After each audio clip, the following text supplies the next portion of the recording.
It's okay. All right. All right. Ladies and gentlemen, let's get started with this painting and welcome to the studio on what is for me, a bit of a damp Wednesday evening. You can see in the corner up there, I'm going to paint a little kind of I don't know, an ocean scene, I don't know what you call it, a seascape, something like that. This is part of my hometown. We have a giant rock out there at the end of a beach area. Lots of surfers go out there and surf that area. I was walking out there a couple weekends ago and snapped this picture, and I thought this would make a good one to paint. So I'm going to go ahead and jump right in, and as I'm doing this, I'll start to talk about the supplies that I'm using. I'm going to jump in with a little bit of this cerulean blue to start on my sky, my background back here. Just let me mix up a little bit of color here. And as I'm doing this, I'll tell you the paints that I'm using. The rest of the paints over here are all M Gram paints. I love using my M Gram paints. I think they are fantastic. I'm happy to talk about these at any point during the broadcast tonight. If anybody has any questions about my M Gram paints, if anybody's watching it in rewind or a little bit later and you have questions about M Gram paints, I'm not an ambassador or anything. I'm just a fan of their paints. I think they work fantastically. Drop a line in comments. Let me know. I'll be happy to, I'll try to answer anyways. I guess I can't really give you a definitive answer about anything. Dana is here. Hello, Dana. Thank you for joining me once again in the studio and for helping to make my Wednesday evening so enjoyable. Always glad to see you back here.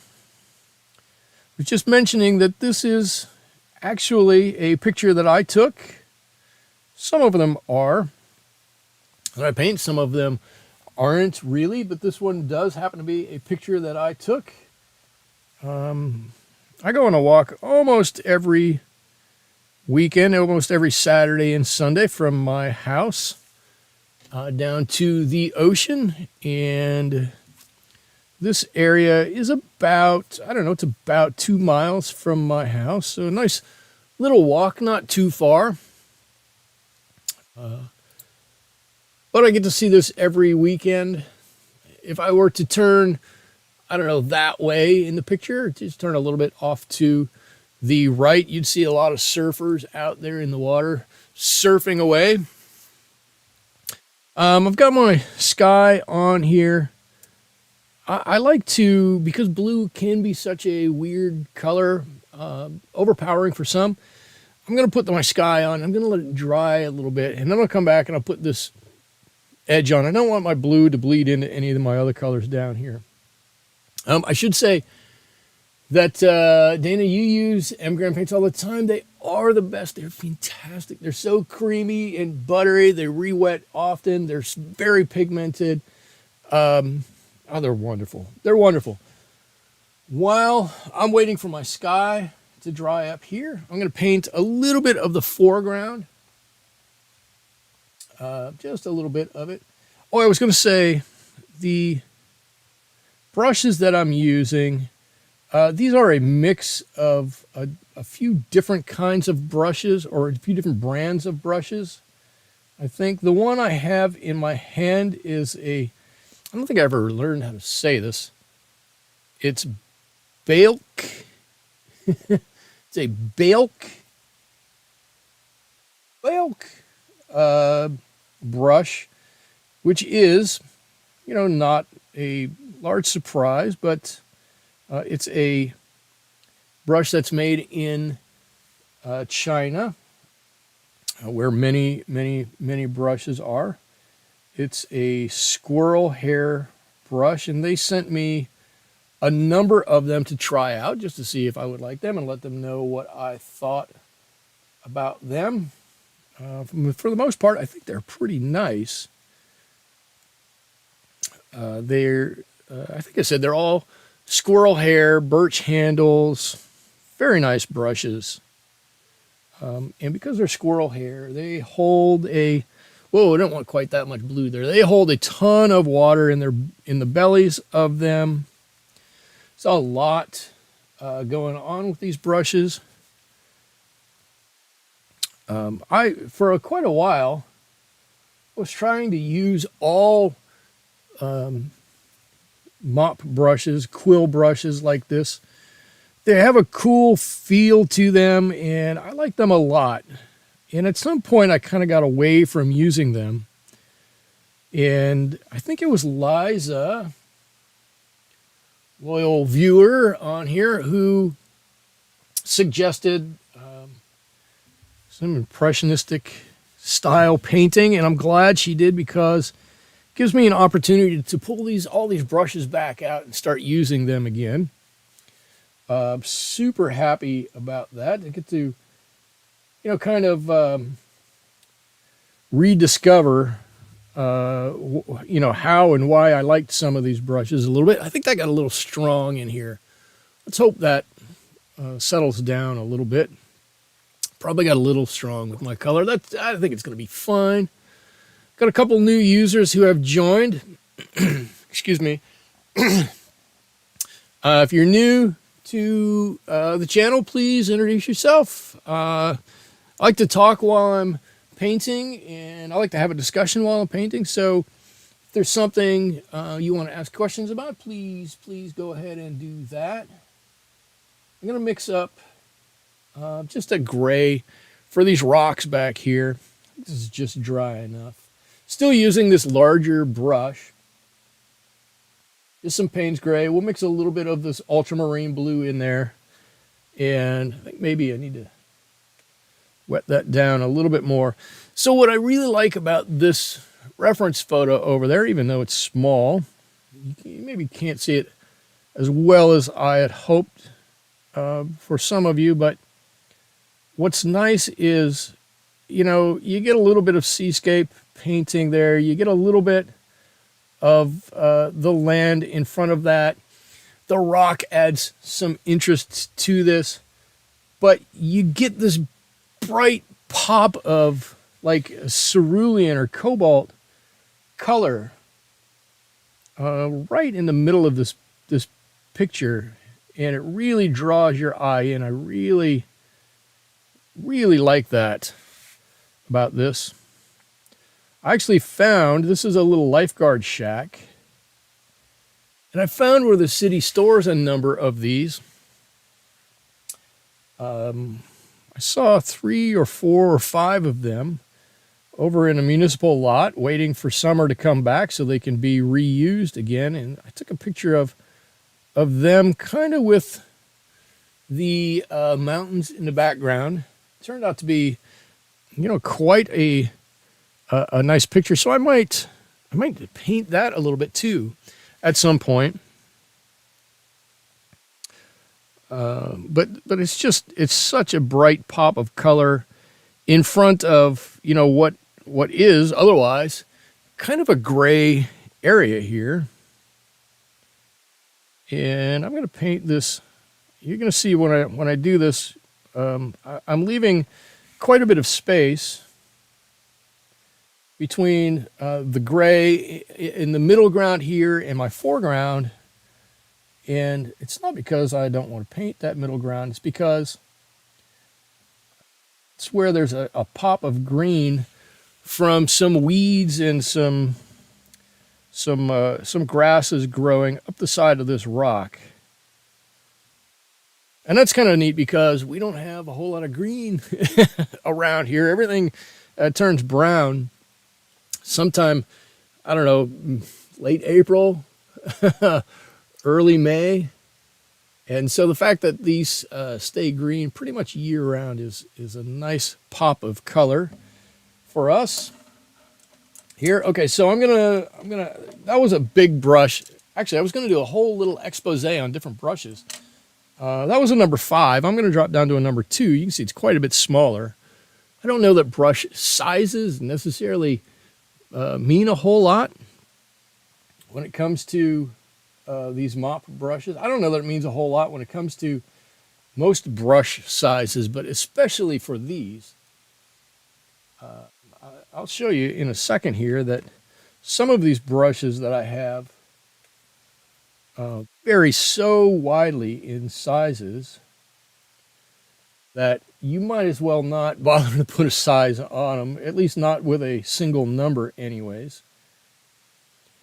And then at some point, I guess about 10 years ago, the city put in all these big boulders so that you couldn't just drive right into the water, I guess. I didn't realize that that was really a problem, but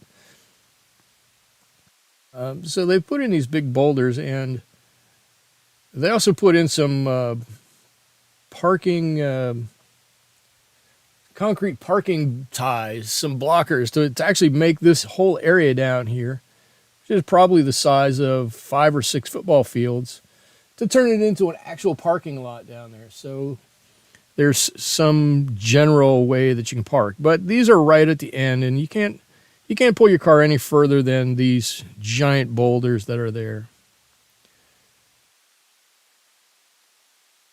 There you go. We got some nice big giant boulders over here. Let's actually do this. Let me get a little ultramarine, a little neutral tint, and I'm just gonna put in a little bit of color here, and we're going to add some texture to these right as we're going along. And again, anybody who wants to make a comment or say something, ask a question, please go ahead and do that. I love hearing questions. I love answering questions.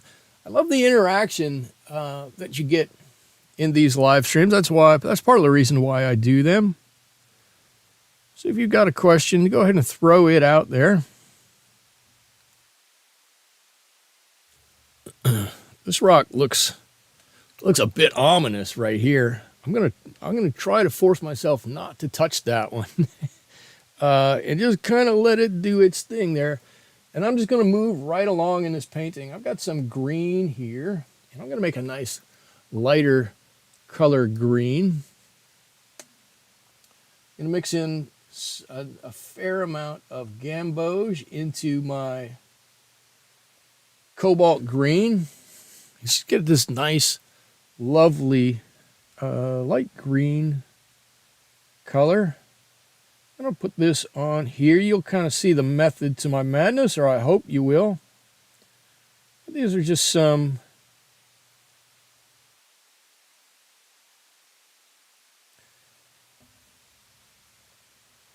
of the weeds and bushes and whatnot back here along this side of the rock.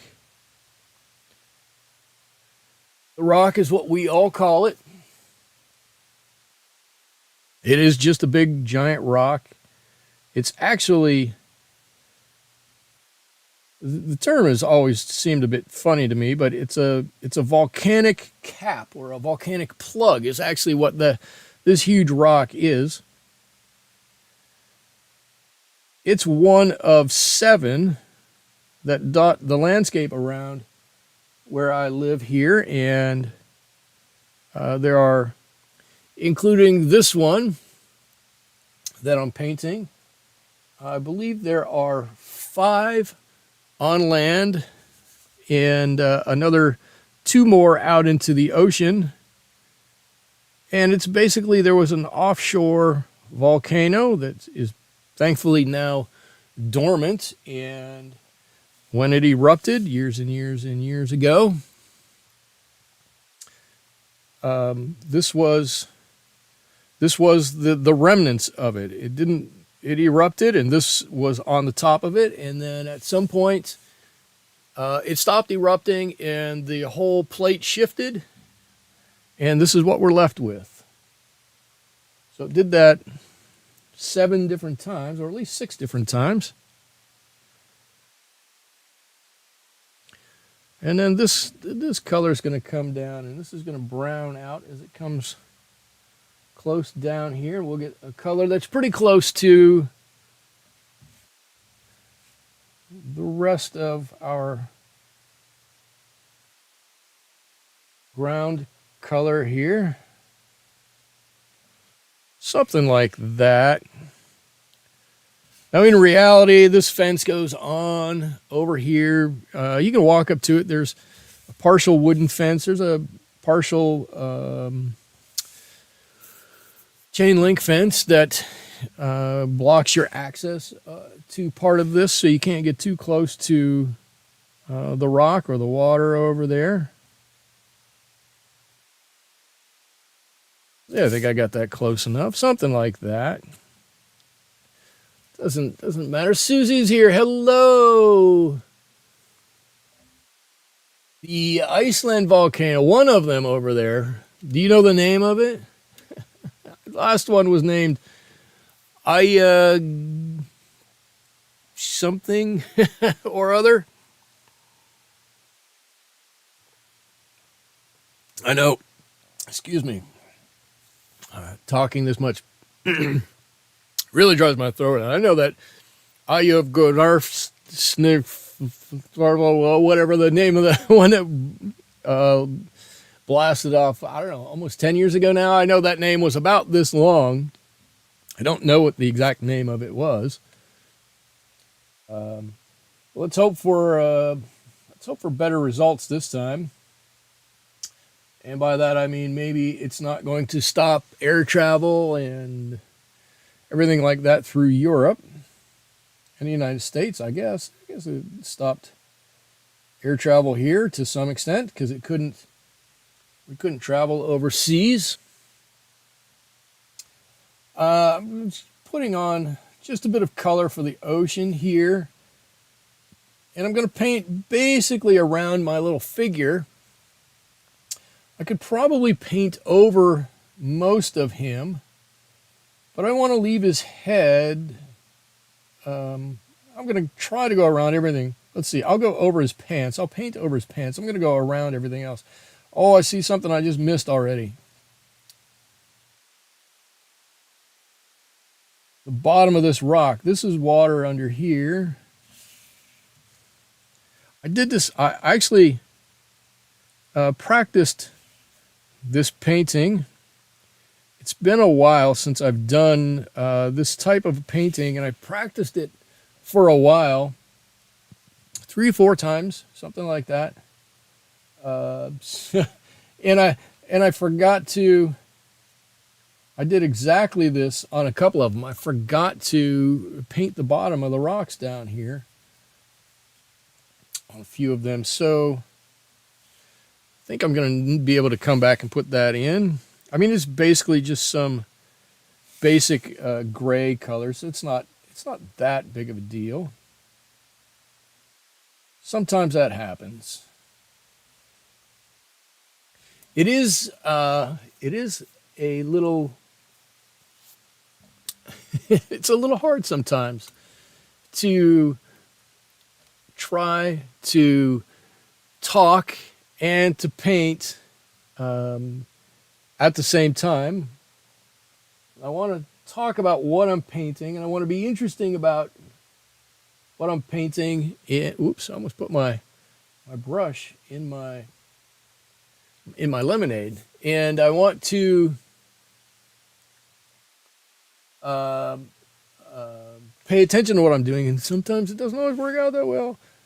Susie, you said they had to evacuate the nearby town. Whew. Well, I guess, right?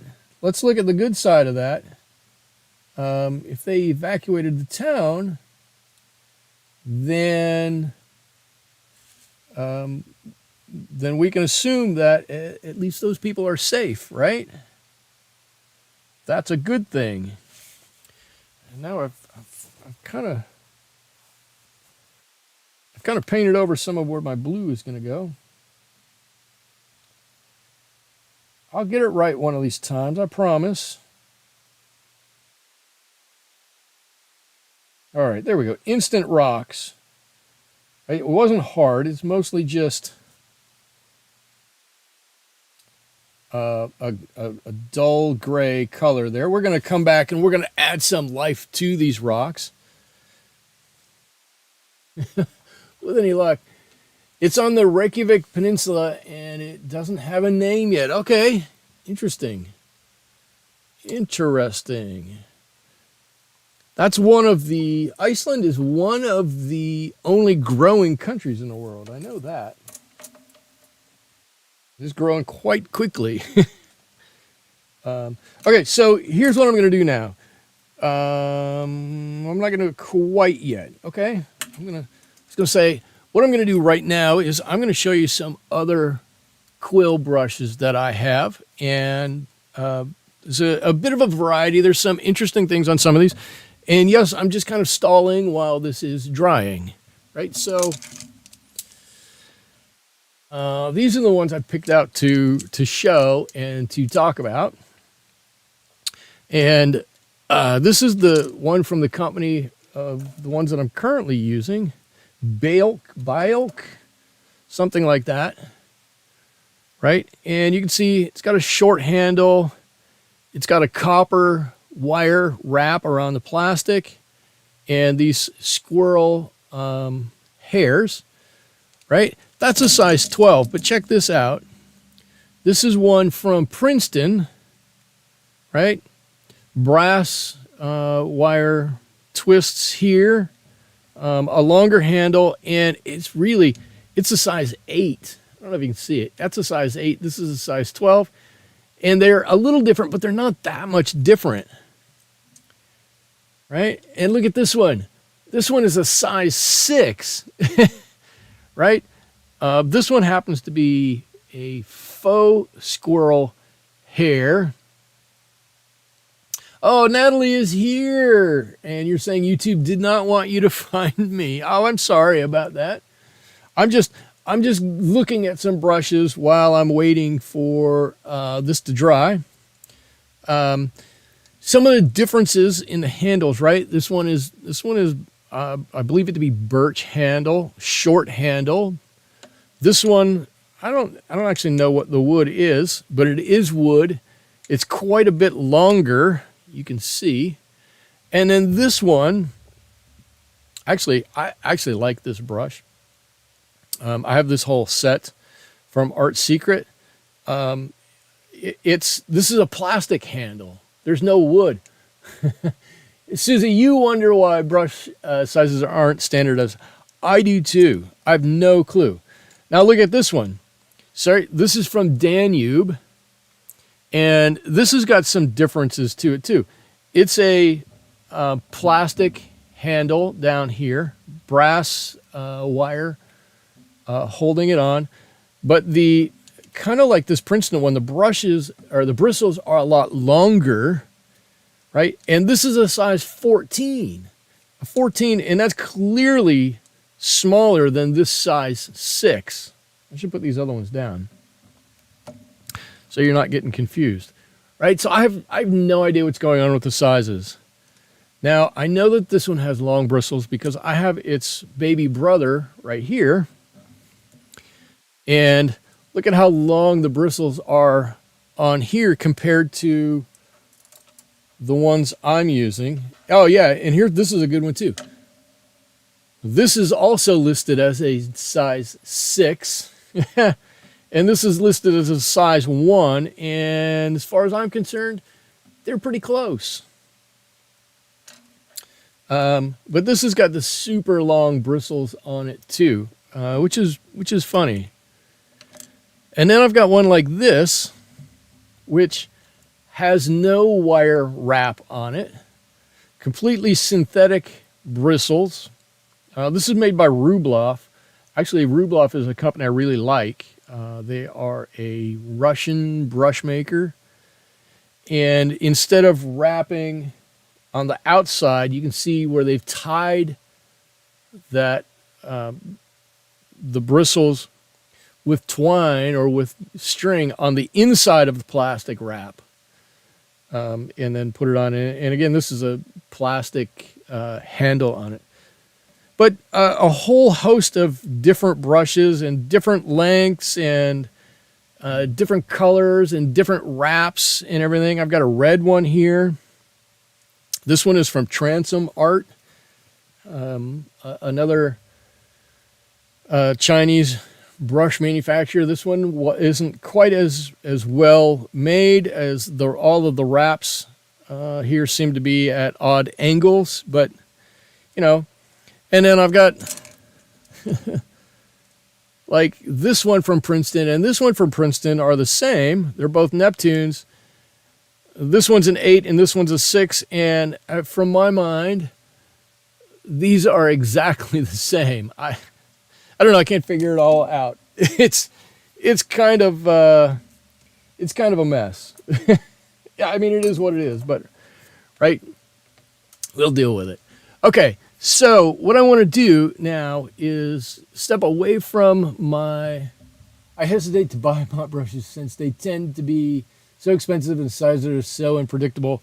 That they are. The sizes are very unpredictable. I don't know that they really tend to be more expensive. I think, yeah, they might be. I think it is a little harder to make a mop brush, but I hear you. None of them are all that cheap.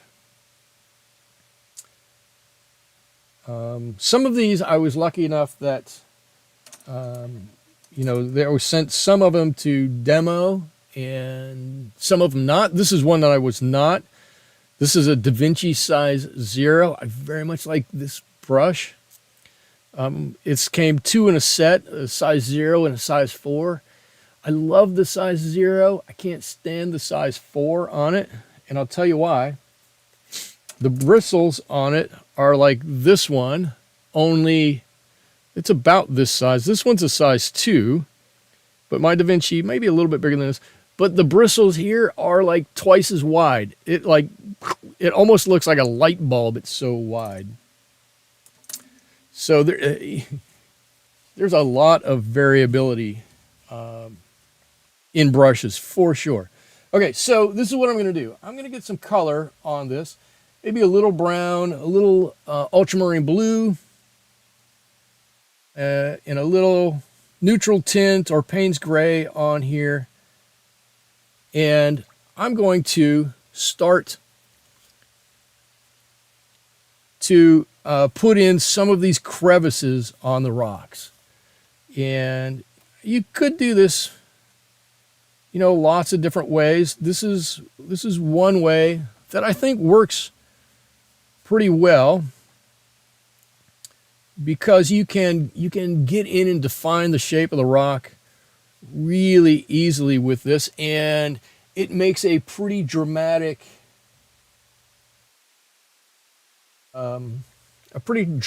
shape in here, right? So I can grab this next one right here, and I can see the line with my bristles, and I can just tap that all the way down right there and just pull it out a little bit and then start to get it wet. And for me, it kind of works pretty well. If you don't want to pull that all the way out, you don't have to pull it all the way out. You just get that area a little damp, and that color is going to just walk right out for you. Don't have to do much with it. See, I'm going to do this. If you got a little lighter touch than me, sometimes it's going to be a little bit easier. But I'm just doing a little bit of negative painting with this right around the area that I want to stand out. Like I said, you can pull this color out as far as you want. You want a little additional color on a couple of these? Well, that's probably too orange. We can gray that down a little bit.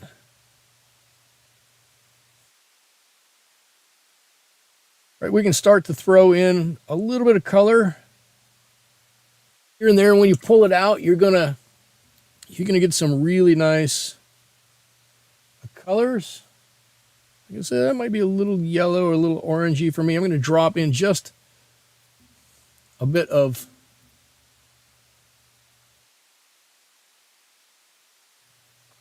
sepia was what I dropped in right there.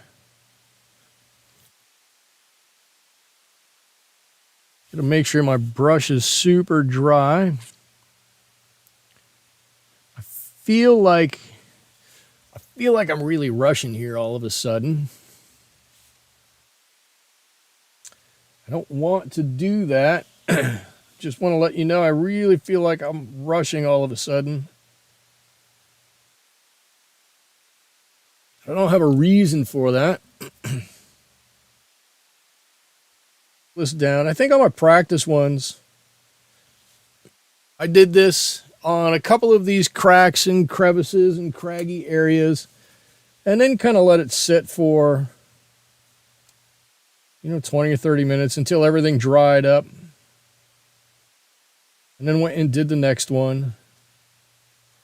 Wherever these go, we just drop in a line here and there. I know that's a kind of a Bob Ross thing to say, but it's what we're doing, right? But the effect is simple and easy to do, and it gives it a cool look to it. And if you can't pull all that color all the way out and you end up with a highlight, you know what? You end up with a highlight. So that's kind of neat. Let's see. I can't go out here any further over here. So I'm going to put another line back here a little bit. Let's see. The whole rock kind of comes down at an angle. So everything that goes in to this, I can't even...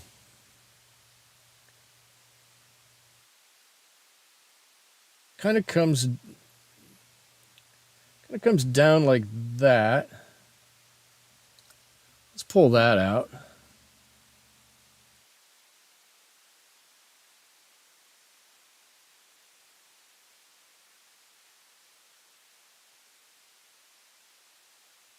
If there's a little too blue in there, let's put up in this part a little bit more brown.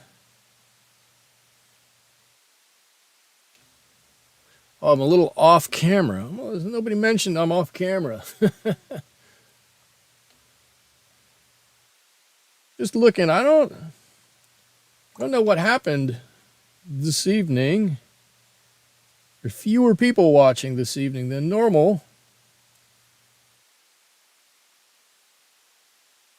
It's not going to stop me doing anything. It's just kind of a interesting thing. Let's see. I think what I'm going to do is I'm going to go back to my mop brushes here. I should say I do like some of these mop brushes a lot.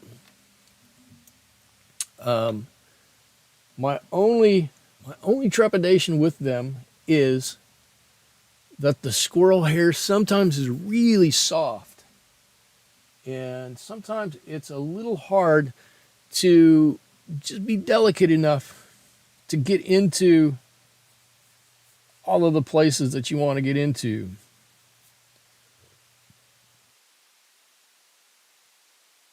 I'm just going to paint all of this.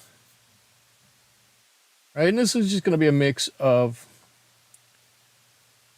burnt umber, maybe a little sepia on a few of the darker areas.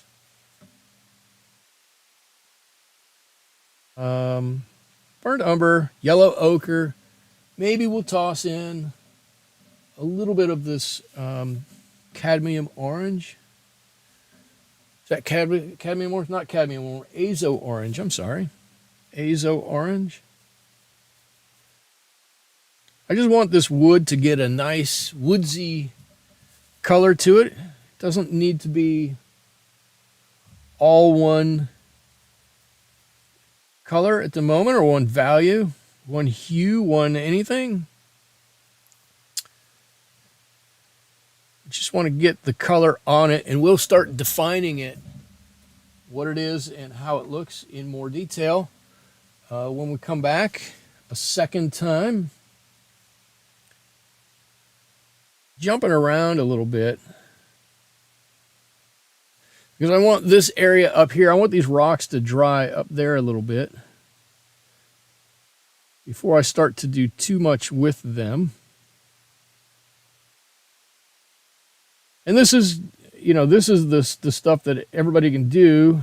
I mean, everybody can do all of this, quite honestly, but when we get down to that last little bit where we put on some final details, that's where the painting is really going to start to pop out. And you're going to go, oh, wow, that looks neat. Liza is here. Liza, I think you were the one who wanted to see this kind of a painting, were you not? Or did you just request a...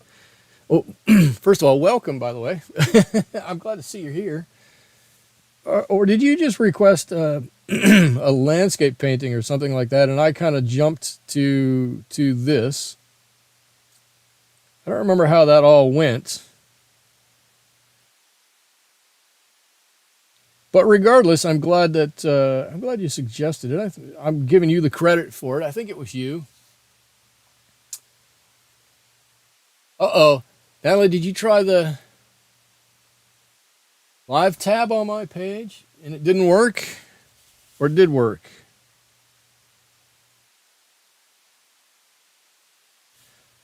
It's funny, I don't typically even look. Indeed, very happy to see this. I didn't even look because I just fire up YouTube when I create the video, and I basically just leave it on. If I create this stream on Monday night or Tuesday, I just leave it on. I don't even move it, so I'm not exactly even sure where you guys even get to this page at, or this video at. I would hope it would come up in a notification somewhere.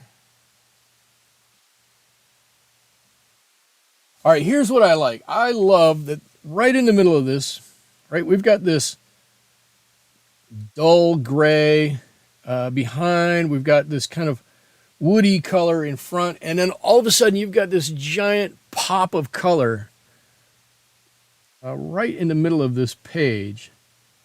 And it makes everything stand out, I think, right?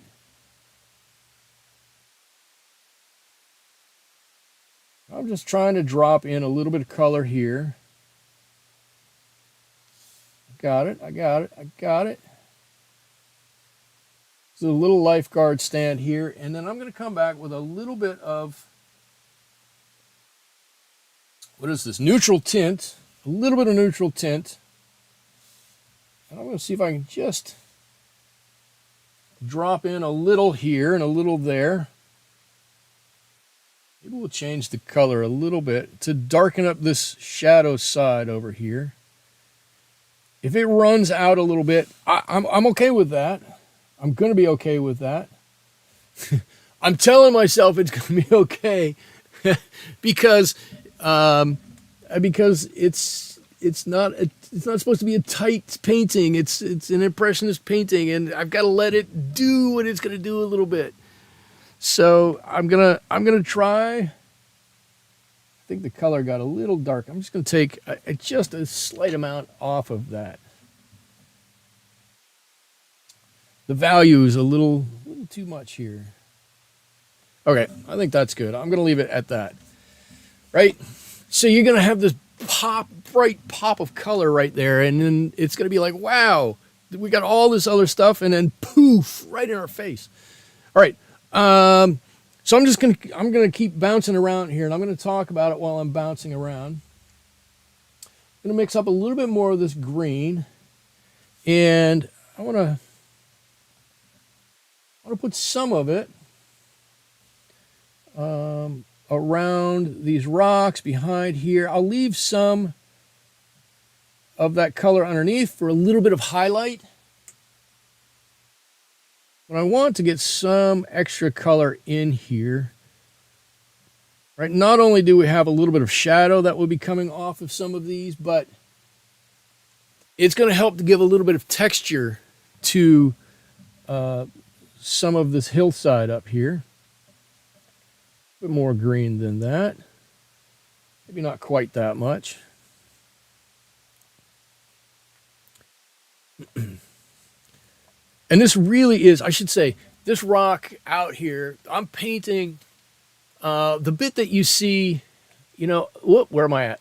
The bit that I see up there, that you see up there, is one tiny, tiny little corner of this giant rock. Right? I want to tell you how big this thing is. It's massive.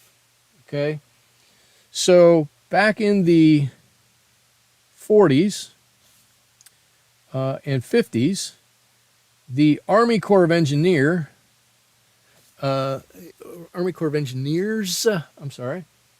decided that my town needed to have a harbor in it.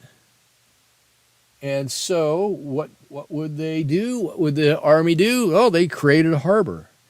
And the way that they did it was that they brought in explosive ordnance and blew up this rock. And they took out so much of this rock, they broke it up into such pieces that they built our harbor wall, which goes 100 yards, 150 yards out into the ocean. They built the harbor wall. They built a southern retaining wall to go along with it to enclose our harbor. I don't know how deep the ocean is there. It's ocean, so it's, ocean depth. You can wade out for about 20 feet, and you're up to your neck in it. You're not going to go out much more than that. But they used all of it for that. And then they decided to put a retaining wall along our city's seawall, right? So a slightly different area. So all along our town, right down on the water, we have this wonderful seawall that is all this, not all of it, but quite a lot of it is natural rock. And that all came from this area. And then all of the rocks that are strewn around and everything, they all came from it. Anyways, they blew up about half of this rock. And it is still 500 feet tall and 600 feet in diameter or some such thing. It's this massive, massive thing that you see from miles and miles and miles away. My kids and I like to drive up to the next town north of us just to check them out. You got to see what the neighbors are up to sometimes, so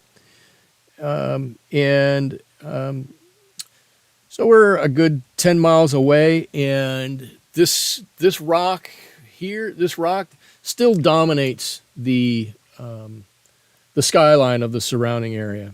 It's just this gigantic thing. All right, let's see. I'm going to, while I'm here and while I have some of this paint all mixed up, that's a little mix mash of everything, I'm just going to drop in here a few shadows. I'm not worried that this color isn't, maybe exactly right for shadow or anything like that. I'm not gonna sweat it, because when you look at it from a distance, it's gonna look right. Anthony Sebastian, nice to have you in the stream, Anthony. Super working, thank you.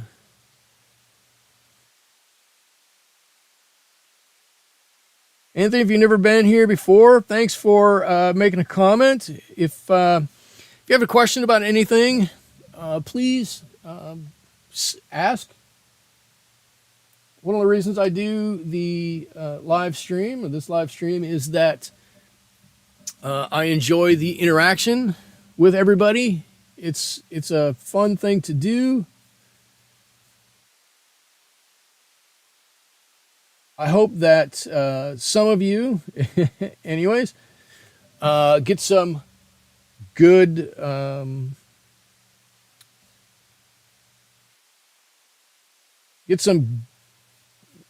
good information or some good advice about paints or painting or watercolors or some such thing as that from me as you're watching this video.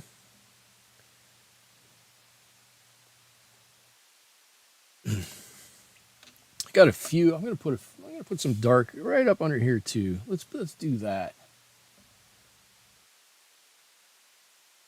I don't have too many blockers. I'm not too ashamed to talk about anything. I'll talk about my art journey, my thoughts on different things. I don't know. I'm usually just pretty happy to share and talk about whatever anybody likes to talk about. So if you've got something, please throw it out there and let's have a little discussion about it. Since this is dried up now, I'm going to put in a little bit more here. A couple more of these. And again, I'm not trying to be too precise or anything with this. I'm just going to kind of scrumble some of this, and when I put in that hard line, that's what's going to give me the I almost said the barrier. The barrier's not right. Right? That's what's going to make the parts separate, the front from the back. I guess the only real thing is that as I go down the rock here, I should be adding a bit more blue, and I should be making it a bit darker. Right, we get down towards the base of this, and that shadow should be a little bit darker than not. But if it's not, you can see. If it's not, it's not going to matter all that much. Your beach boulders could almost be seals. They could be. They could almost be seals. I I think now it. So it's really funny. We have a couple of viewing areas in town here, right?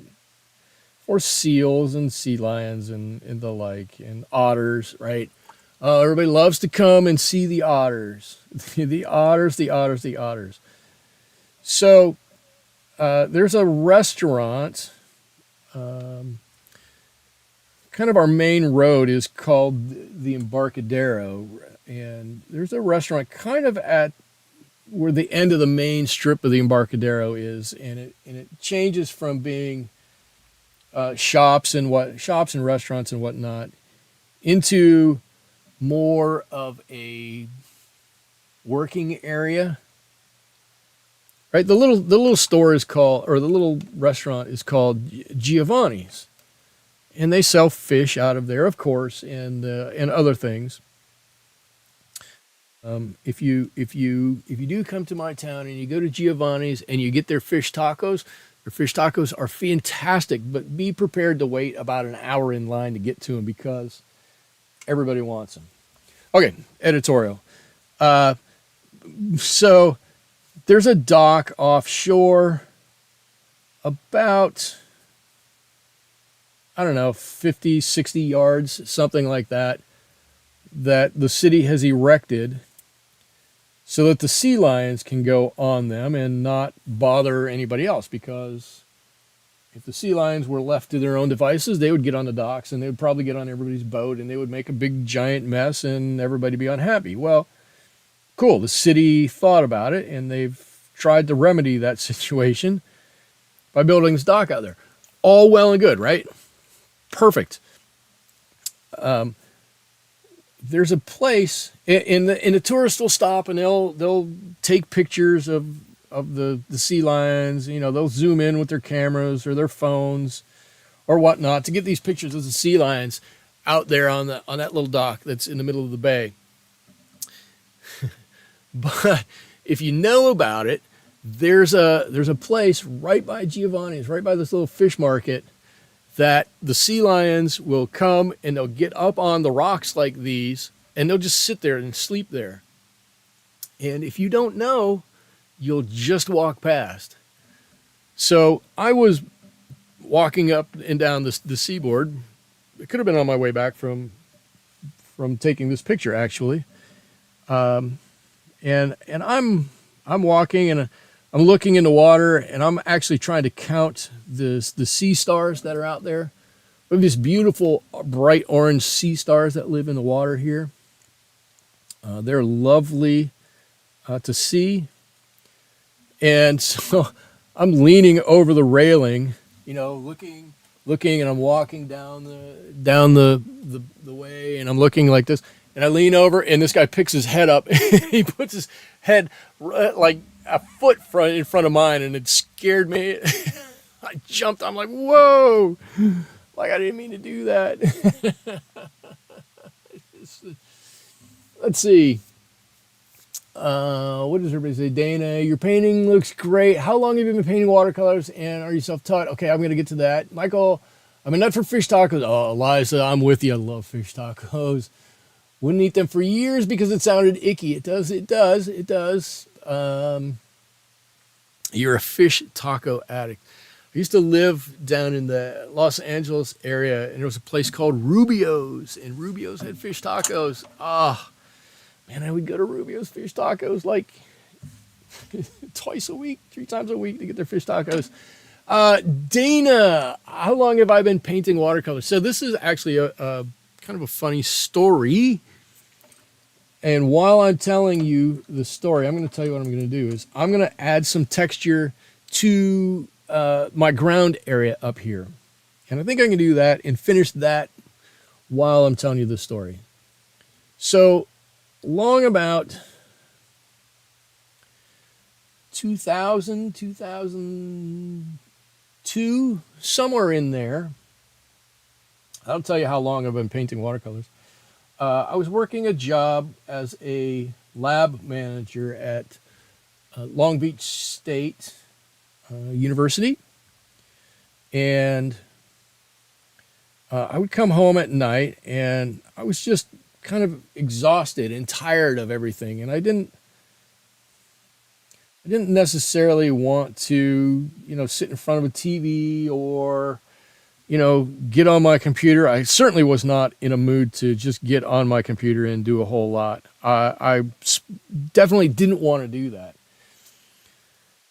I didn't know what I wanted to do, but I knew that sitting in front of another screen was something I was not interested in. And so I set about finding another venue, another area to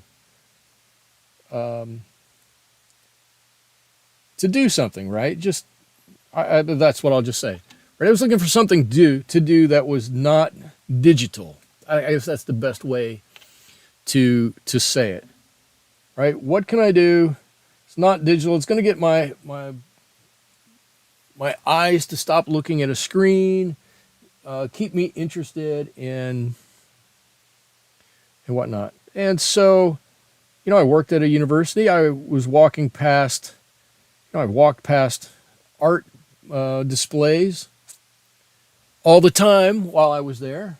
All the time. They're everywhere, right? Student artwork and whatnot. I was like, well, I'm just going to check out the art department and see if they have any supplies over there. I want something I can set up quickly. I want something that I can take down quickly.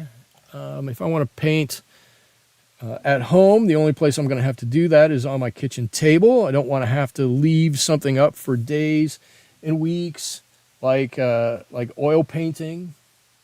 Right? I didn't know anything about acrylic at the time. The guy could just as easily have talked me into that, but the guy I talked to was like, well, look, if that's what you want, you probably want watercolors. Here's some watercolors, and here's a set of brushes. I still have my original brushes, the first ones I ever bought, in my little tray over here.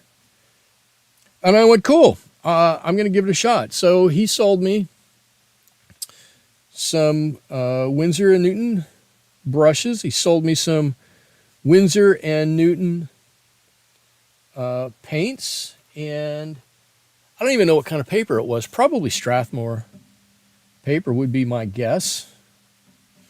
And I went home and started painting. No instruction whatsoever. I didn't have any idea what I'm doing, much like now. I don't have much idea what I was doing. I just started to paint. And I would paint little things, right? I would paint, I don't know, a house. I'm just making something. A pepper, a tomato, a turtle. And he'd be like this big. And I'd sit here and I'd try to do whatever and make it look nice and this and that, and never let anybody see it. There's no way I would do that. It's just not something I had an interest in. And at some point, I met my wife, and she is an actual artist. I've said lots of times, she's an actual artist. She went to an actual art school. She has a degree in art, and she looked at some of my stuff, and she went, you know what, this isn't that bad. You should pursue some of this. And I, of course, scoffed at it and went, yeah, right, whatever. And she kept encouraging me, and I kind of stuck with it as best I could for a while.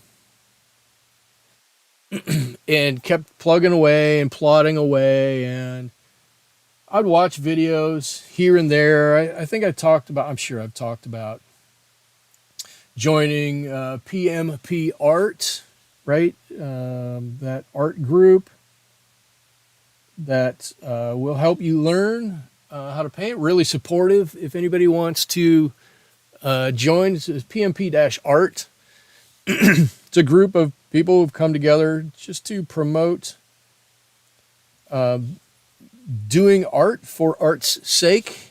There are no commercial advertisements on the page. I'm not even sure how they keep the site running. I don't know that they must take donations of something. They must take donations. I haven't seen it that they do, but I would post on there, and people will respond, and they'll go, hey, have you tried this, or hey, have you looked at that, or this is what I've found that has worked for me. And see, long about, I know this story's getting long, isn't it? Long about 2010,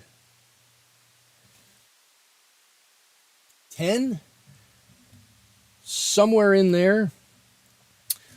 I bought a better set of paints than I had. I probably had bought a couple of sets of paints, but I bought a set specifically to take to work with me, and I started painting on my lunch hour. And I met some more people who painted, and it just kind of blossomed from there. I've since taken a couple of watercolor classes, and I think in both of them, the teacher relied upon me to try to help teach the class a bit, because I just gained enough knowledge. I don't necessarily know that my style is all that great. I don't know that my technique is all that great, but my knowledge, I think, is pretty good. So, there was a lot of my doing everything I can to learn about the craft that I like so much, and it just kind of blossomed. I'm trying to think in sometime 2015-ish. I met, and she's not, it kind of makes me sad. She doesn't do art online anymore. I met a woman, she actually sent me a message in my Twitter feed, or the program formerly known as Twitter. She had an art website or art channel on YouTube. I guess she still has a channel, but she's not active with it. And she said, hey, she'd like to collaborate on me with a painting. Would I be willing to do that? And I went, I don't know how to do that because I've never done videos before. And so we got to talking, and that started my foray into YouTube. And I guess the rest is history. I've started putting up videos and doing this. And honestly, I have a great time doing this. If I didn't, I wouldn't keep doing it. If I didn't, I would just sit and paint by myself, blast the radio, and do whatever I need to do there. But I really enjoy this, and so I'm committed to keeping this going to some extent, right? And so, so that's basically my story. Let's see. Why don't I paint a picture? Wait, Natalie, you have Rubio's also, and they do have fantastic fish tacos. Why don't I paint the sea lions? I could paint the sea lions. I like the sea lions. I love going down and looking at them. They do make a lot of noise, and they stink. They make a lot of noise. Like I said, I'm about 2 miles away from them, and I can hear them clear as day when I step outside at night. Still all night long some nights. Well, some night you want me to go through all of my supplies. I can do that. I might be able to do that. What if I could bring them all over here?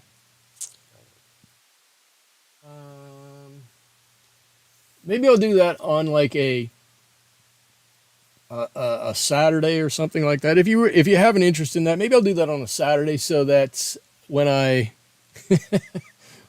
when I come in the next day into my studio, I don't look at it and go, oh my God, what happened in here? It'll give me time at night to put everything back together or something like that. Let's see. Natalie, my wife, is a gem. She is a gem. She is. It is great to have a supportive spouse. She's been very supportive. She was instrumental in helping to get my studio built out here for years. It was nothing more than blue tarps hung from the ceiling of the garage. And she is the one who really encouraged me to not do that and to put up some actual walls. So a year and a half ago or so, I embarked upon actually putting up some walls here. And so now I have an actual space that I can do actual art in. It's, in fact, it's nice because, I just put my hand in. It's nice because there's insulation back here, and it's not really a heated garage. I do have an electric fireplace, which is right down here, and it is on at the moment because it's quite chilly in here, or it was when I walked out here this evening. I don't know where I was going with that, other than to say, yes, my wife has been hugely supportive. Natalie, I will trade you some coyotes for the sea lions. I think your coyotes would do better here than sea lions would do there. But we're getting them back. Oh, this is exciting. So, my town, I'm happy to talk about my town all the time. I love my little town. It's kind of a hidden little gem. nobody really, I mean, people know about it. People come and visit. And I don't think they take the town all that seriously because it's tiny, it's small, it's out of the way. And I think that makes it a little hidden gem. But so I was on a walk with my kids a couple of years ago, and we walked through. One of the ways we walk is we walk through the golf course down to kind of the kitty corner in town from this. It's about 2 miles the other side of my house from this, so it's maybe 3 or 4 miles away from where this is at. And heard the sound. I'm like, what is that? What is that sound? And couldn't figure it out. Had a flashlight with me. I'm like, what? I'm going to find out what that sound is. I know, I recognize that sound, but I can't place it. So there's a little stand of woods in the middle of the golf course. And I'm like, it sounds like it's coming from in there. Let's just be real quiet. We'll try to sneak up on whatever this is and we'll see if we can figure it out. And we walked over there, and walking over there, I thought we were being pretty quiet. He thought we were being pretty quiet. The coyotes probably didn't think we were being all that quiet. And all of a sudden they just went silent, right? We're like 40 yards from the edge of the woods, and they went totally quiet. I'm like, I'll bet you it's coyotes. And so we had this really bright flashlight, and we shined it over there, like this, and you can see all their eyes sitting in a row, like they're all lined up looking at us. And I'm like, oh, okay. And we had the flashlight shined on them. We took like 2 steps towards them, and they just scattered and ran back out there. So I was like, that's cool. We now have coyotes in our town. And then during COVID, this might have been right at the beginning of COVID, but then kind of in the middle or end of COVID, my kids and I were out almost towards dusk, and we went to the state park, and we're walking around, and I saw something move on one of the trails, and I'm like, what is that? That doesn't look like a normal dog. I'm like, I'm going to go find out. Yeah, I found out. I followed it around right to a little den, to which I got right back on the trail and hightailed it away from there. I was like, oh, okay, if I'm going anywhere near a den, you can, you have it. You can stay there. I don't need to be here. Your area, not mine. So we're starting to get some back in naturally, which I'm so excited about. You had 2 coyotes cross right in front of you. Ooh, that's cool. I wish. Okay, so we've got this now, right? And it's okay. To me. Oops, I got to paint this guy here too.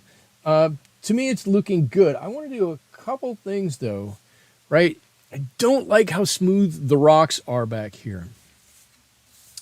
So I'm just gonna start drawing in a few lines, and you're probably gonna see that this will really kind of set off what we're doing here.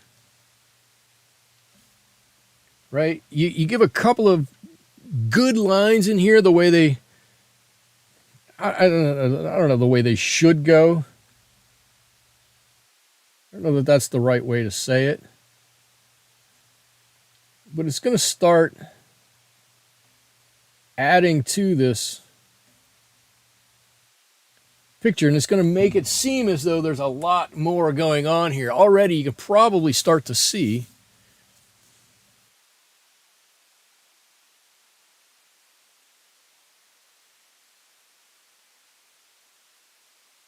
right? The challenge is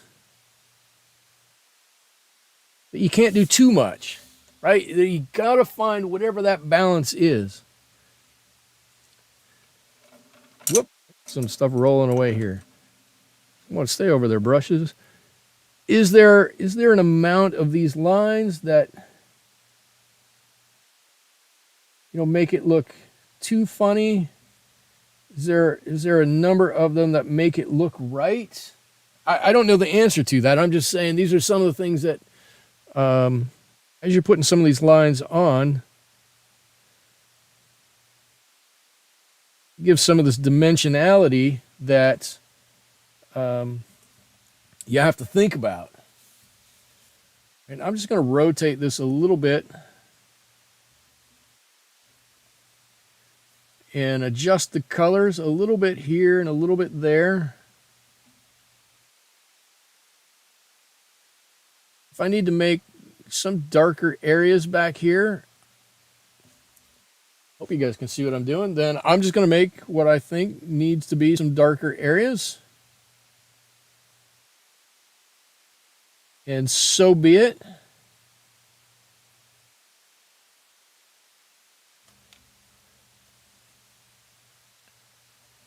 Because it's all these little lines and squiggles and everything that are really going to help with it. And I think these are really what help define this painting and make it look realistic. Look, what am I talking about? It's going to look realistic-ish. It still is, at its heart, right, an impressionist painting. So realism isn't what I'm going for, but it'll be recognizable as a rock with a whole bunch of texture back there. Oh yeah, you can see it. And because the lines go at different angles, it even enhances the difference between the two. Okay, moving along. I'm going to paint this guy here, and this guy's basically in the shadow, or a lot of this guy's in the shadow. And I put this guy in here because he's going to give a size reference to everything, right? We might know basically what this lifeguard tower is, but do we really? I don't know. But if you put a person in there, then yeah, we know exactly what the size reference is for this. And I'm trying to think what part of him is going to be in the shadow. What color? I'm going to give him a red shirt here. Some dark pants, right? There's part of him's in the shadow here.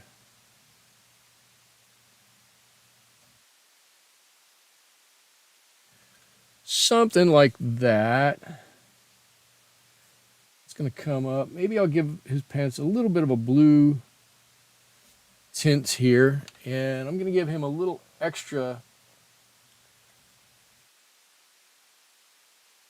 shadow in here. I don't really need to do this, I don't think, but I'm going to do it just to enhance kind of that. Let's see, Susie. Yes, I forced myself to walk away from a painting too. I'm still trying to listen to that inner voice. Let's see, Liza, I still have two after, where am I at now? I still have to, after many years of painting, to tell myself to stop before I wreck it. Yeah. I think I gave that up a long time ago. I probably did. Okay, so there's my guy. I need to give him some hair before he's really recognizable, but I want to let his face dry a little bit. Maybe it's probably good. I am going to use a little bit of black, and I'm just kind of getting that black going right now because I'm going to not be afraid to mix this with some of my dark that I have here already to put in the stanchions for this. I think that's what they're called. And I'm going to try to do this at a fairly quick pace so that I don't want to get too bogged down with just painting a line. Okay. There we go. There's something it's standing on. All of a sudden now it's attached to the ground and it's not going anywhere. And along with that, it's got this railings. Oh, I did it. It's got these railings and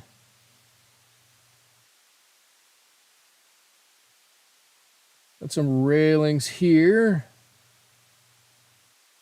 There we go. I'm going to mark off that door, and I actually think that railing makes it look a lot better. Now it just seems more recognizable somehow, right? It seems as though it's now a substantial kind of a thing. Actually, what I should do, now this is what I don't like to do. I tried to get fancy and paint my shadow before I painted the legs on this, and I kind of missed. But I think it's okay, right? I think it's okay. So basically, this is how I would paint an impressionist painting, right? This is my impressionist view of that scene, minus the Tesla that's in front. This is how I do these paintings. And I do want to say, Liza, I'm blaming this on you. Thank you for suggesting this, because I had a wonderful time doing this. I painted some as a practice, right? And I'll show these to you. And you can tell me which one you think is best. So here's the one we just did now. We did live, and I think it's kind of cool. I like it. I'll do the strengths and weaknesses in a minute. But here was the first one I did. Right? You can see there's definitely this is way looser. Actually, let me do this. Let me move this one out of the way so I can set that down all the way. Right? You can see this is much looser, and this was the first time I've done a loose impressionist painting in a long time. So you can see this back here is like blown out. No clear plan back here on how to do it. I just thought I'd be able to do it. I simplified the sign and bench here in front, but still some good things, right? Then my next iteration was this. Come back in focus, right? I extended this out a little bit. I took the car out. I think that helped. A little different pattern over here, but this is where I started going, I think I know how I want to paint the rocks here. And you take that part out. If we cut it here, you can definitely see how I paint the rocks and how I did the lifeguard stand over here. Very much the way I did it this time. And then this is this one. And come back into focus. I think we're a little out, right? A little more definition here because I want this to be the focus. I want, when you look at this, shook, I just want your eye to come right over to this lifeguard stand and see that. Are we still out of focus? Come on, camera. Am I going to have to hold it up a little bit? But continuing on with all of the rocks over here, different colors in here, different depths, right? A little darker, a little lighter. Definitely got the lines on there so you can see the striation in those. And then I modified this a little bit, kept my rocks over here. The stand did pop. This stand, it's just such a bright pop of color in there. I love having these on there. I have some other pictures with these on there. I'll probably do that. So things I liked, things I didn't like. And I think if I were to continue with this, I'd do a little thing. I could even go push a little bit further on this. Right, I probably should have some dark water. Wasn't really thinking about it. Probably should have some dark water around this bit of the rock as it juts through here. So there should be some dark. I could probably come back and have to paint around this guy. But I could do that, and that would probably add a little extra detail. Probably, though, that's just me looking at it. If I didn't do that, your eye would probably never even look over here. I do feel as though I have a tendency to be what I call a little staccato. Line, line, line, line, line, line, line, line, line, line, line, line, line, line, line, line, line. But for this kind of painting for me, that's kind of become how I do it. That's just what I do. So I do realize there are a lot of lines up here. There are a lot of lines in areas down here. There are a lot of lines here. I'm not sure how to get away from that. I wanted to have some angular lines here, so it felt like this was coming downhill a little bit. Right? It does feel like it's closer to you. I think that's because of the blue in the rock that's pushed back. So this green and yellow is pushed to you. And I think these lines that come down in this general direction help to show that there's more to it, and it's again pushing your eyes down this way. The general angle of these lines right here, here, they all point your eye right to the stand here. So I'm good with that. This line across here points your eye to the stand. I think that's fantastic. And I do like my rocks in the front here. My 3 big rocks that keep you from going anywhere. So with that, I'm going to sign this guy. I'll sign him right here. And that is my Impressionist painting. Oh, I could do this. I could put a little highlight on here too. Watch. Probably not what I wanted. A little highlight on the top. On the top.